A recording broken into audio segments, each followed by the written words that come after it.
معزز سامعین گرامی قدر، سیرت النبی کے حوالے سے مساک مدینہ کے باب کو ہم نے چند چیدہ نکات بیان کر کے کلوز کیا تھا۔ نبی کریم صلی اللہ علیہ وسلم نے مسجد النبوی میں اصحاب صفہ کا چبوترا بنایا، مساک مدینہ کیا۔ مسجد النبوی کی تعمیر کے بعد جو سب سے اہم کام نبی کریم صلی اللہ علیہ وسلم نے اسلامی ریاست میں کیا وہ کیا تھا؟ نبی کریم صلی اللہ علیہ وسلم نے جائزہ لیا کہ جب مسلمان بازاروں میں جاتے ہیں تو معیشت کے اوپر یہودیوں کا کنٹرول ہے، معیشت ساری کی ساری ان کے کنٹرول میں ہے، مسلمان مظلوم اور پسا ہوا طبقہ بن جاتا ہے، یہودی سود کے اوپر لین دین کرتے ہیں، یہودی اپنے جو ان کا حساب ہے اس کے مطابق مسلمانوں سے لین دین تجارت کرتے ہیں، مسلمان مجبور ہیں، معیشت ان کے ہاتھ میں ہے۔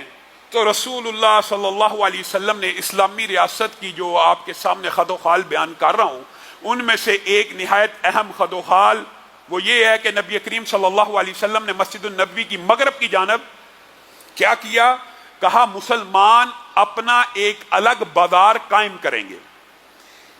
یہ جو رسول اللہ صلی اللہ علیہ وسلم کی سیرت میں باب آتے ہیں نا، ان کی اگر تشریحات اور تفسیر پڑھی جائے تو اسلامی ریاستیں خود بہت ترقی کر جائیں۔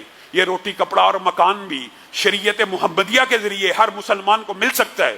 نبی کریم صلی اللہ علیہ وسلم نے دیکھا معیشت پہ یہودی قابض ہیں، یہودیوں کا غلبہ کیا اپنا بازار بنانے کا اعلان کر دیا اور مغرب کے جانب ایک جگہ کو مختص کیا اور اس کا دورہ کیا، اور اس دورے کے بعد رسول اللہ صلی اللہ علیہ وسلم نے ایک اعلان کیا، یہ تمہارا بازار ہے آج کے بعد مسلمانوں، یہاں پر نہ سود ہوگا، نہ ٹیکس لیا جائے گا، نہ سیل ٹیکس ہوگا۔ مفہوم آپ کے سامنے رکھ رہا ہوں حدیث کا، یعنی رسول اللہ صلی اللہ علیہ وسلم نے اسلامی ریاست کے اندر ابتدا ہی میں آپ کے سامنے سابقہ خطبات میں جو باتیں رکھی ہیں، مساک مدینہ بھی اہم باب تھا، اصحاب صفہ کا چبوترا بھی اہم تھا، مسجد کا قیام بھی اہم تھا، لیکن ابھی ریاست کی ابتدائی خد و خال ہیں۔ تو رسول اللہ صلی اللہ علیہ وسلم نے ان ابتدائی خد و خال میں کس کا اضافہ کیا؟ بازار کا، معیشت کا۔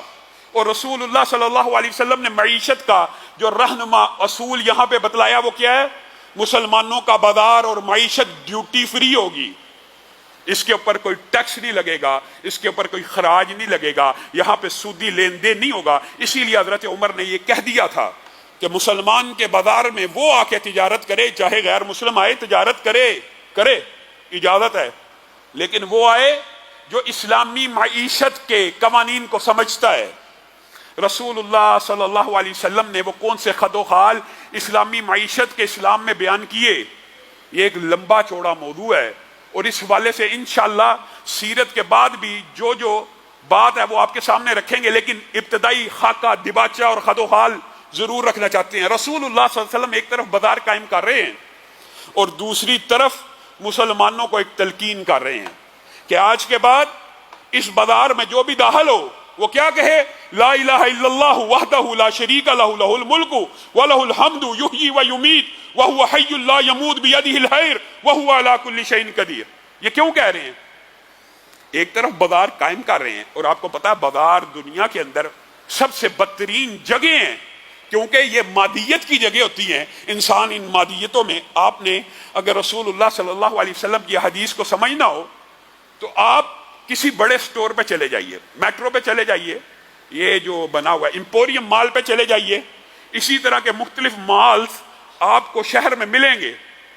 رسول اللہ صلی اللہ علیہ وسلم 1400 سال قبل بازار کو بدترین جگہ کیوں کہہ رہے ہیں؟ کیونکہ یہ مادہ پرستی کی جگہ ہوتی ہیں، اجازت ہے، مباح ہیں، ظاہر تجارت تو ہونی ہے، لین دین تو ہونا ہے، لیکن رسول اللہ صلی اللہ علیہ وسلم ان کو بدترین اس لیے کہہ رہے ہیں کہ یہ جو لگژریز ہوتی ہیں، انسان مادیت میں مگن ہو جاتا ہے، اس مادیت کے پیچھے بھاگتے بھاگتے ایک وادی سونے کی ہو تو خواہش کرتا ہے دوسری بھی ہو۔ کیوں؟ یہ بازار انسان کو اٹریکٹ کرتے ہیں، وہاں پہ فلاں چیز پڑی ہے، وہاں پہ فلاں آئٹم پڑی ہے، وہ فلاں کے گھر میں موجود ہے، میرے گھر بھی ہونی چاہیے، مسابقت شروع ہو جاتی ہے۔ یہ بازار انسان کو اس طرف ضرور لے کے جاتے ہیں، اسی لیے ابتدا کیا کی کہ جو بھی داخل ہو یہ پڑھ کے داخل ہو۔ میں آپ کو آج یہ بات بھی کہنا چاہتا ہوں، کئی باتیں کچھ شکیل ہوتی ہیں لیکن ہو سکتا ہے اس سے کسی کو ہدایت مل جائے۔ جتنی بھی عبادات ہیں، جتنی بھی عبادات ہیں، ذکر الہی سے لے کر نماز سے روزہ زکوٰۃ، جتنی بھی عبادات ہیں ان کی ابتدا اول کہاں سے ہوتی ہے؟ عادت سے، عادت بنانی پڑتی ہے، پھر آہستہ آہستہ وہ عادت عبادت بن جاتی ہے۔ اور اس کا مقصد کیا ہوتا ہے؟ ہر عبادت کا کیا مقصد ہے؟ کیا آپ کے خیال میں اللہ رب العزت کو آپ کے سجدوں کی ضرورت ہے؟ کیا اللہ رب العزت کو آپ کو بھوکا پیٹ رکھنے کے، روزے رکھنے کی ضرورت ہے؟ یہ آپ کے اپنے لیے ہے۔ کس لیے؟ عبادت کا، ہر عبادت کا ایک ہی مقصد ہوتا ہے کہ اس کو بجا لانے کے بعد اللہ دل میں خوف خدا پیدا کر دے، اللہ دل میں تقوی پیدا کر دے۔ ہر عبادت اول عادت ہوتی ہے، اور یہ عادت انسان کو خوف خدا کی طرف لے جاتی ہے۔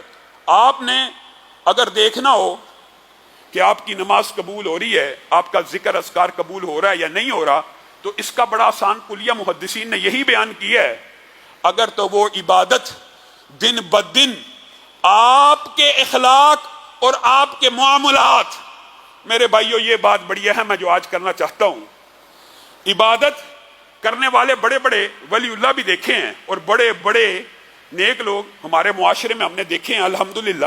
اس مساجد میں بھی، ان مساجد میں بھی بڑے بڑے بزرگ آتے ہیں اور اللہ تعالیٰ ان کی عبادتوں کو قبول کرے، لیکن مشاہدہ یہ ہے کہ عبادت کے پکے اور پختہ لوگ بھی معاملات کے کھوٹے نکل آتے ہیں۔ عبادت کے پکے اور پختہ لوگ، 5 وقت کا باجماعت نمازی، 30 دن کا روزے رکھنے والا، اگر تیری عبادت کا اثر تیرے معاملات پہ ظاہر نہیں ہو رہا اور تو معاملات کے اندر رسول اللہ کی اتباع اور پیروی نہیں کر رہا، تو اللہ معاف کرے، میں تو یہ فتویٰ نہیں دیتا کہ تیری عبادت قبول نہیں، لیکن تجھے اپنی عبادت کے اوپر نظر ثانی کرنے کی ضرورت ہے۔ تیری نماز میں تجھ میں اتنا خوف پیدا نہیں کیا کہ تو سود چھوڑ دے؟